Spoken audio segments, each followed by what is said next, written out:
I had a chance to see Nuñez also in the shortstop, but hitting, and he's a switch hitter. What are the first impressions you have from him? That he packs a big punch in his little frame. He's not a huge guy, but the ball really jumps off his bat from both sides. I heard he just started switching 2 years ago, and the swing from the left side looks pretty good already. So I think he's going to be a good one, you know. And I talked to him a little bit. He likes to work, and he's enjoying and soaking it all in. So it's refreshing to see a young guy that's, you know, still bright-eyed and bushy-tailed. So it's good to see. How do you see him in the future with the small sample that you've seen from him today, and maybe for some videos that you've seen in the past? I know one thing, he's a fun guy. He has a bright smile, kind of like Lindor. So I think he's going to draw those comparisons a lot because he kind of looks like Lindor, switch hitter. I don't want to put that pressure on him of being a power hitter like Lindor. I mean, there's not too many guys come out there like that, but you definitely see a lot of Lindor in him.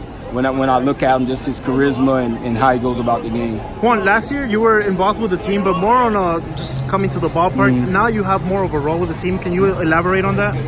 A little bit more, not much. I go down to Jupiter a lot, the A-ball team, and extended and now the GCL league, and just to get these guys more like a sounding board. I talk to them a lot. They ask questions and stuff like that. And then I come in the big league club and do the same thing. But it's good to just talk to the young guys that, you know, they're trying to get to where I've been. So any little knowledge I can give them. But it's so great, refreshing down in Jupiter. They ask a lot of questions. So to be able to help out in that way, I really enjoy it. There's two particular prospects in Jupiter that we've really been following. Rafael Devers on the shortstop, Jose Devers, right? Jose, and then we have Victor Mesa on the outfield as well. What have you seen from them?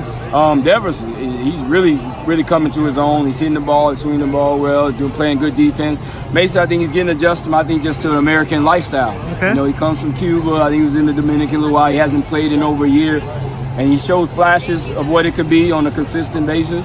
Right now, I think he's starting to get more consistent with his swing and being in the outfield. But I think his biggest adjustment was just the American culture, you know, ordering food and just hanging out and doing those type things and getting used to the American lives, of course, baseball-wise. JP, lastly here, Marlins Brinson, they were sent down to AAA. Have you been able to see his work down in AAA as well? I've talked to him and seen the numbers he's putting up, and I think he's just getting more consistent path to the ball, getting consistency, and that was the biggest thing here.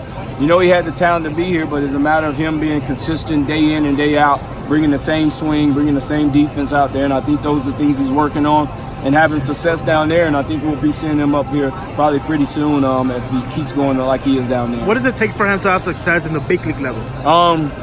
Number one, the confidence, just believing you can be here. You know what I mean? I think that's a big thing with him, just believing, like, you're a big leaguer, man, you can do it. And then just putting in the work and somehow taking the work he does in the cage and BP and in that stuff, relaxing enough to let it work in the game.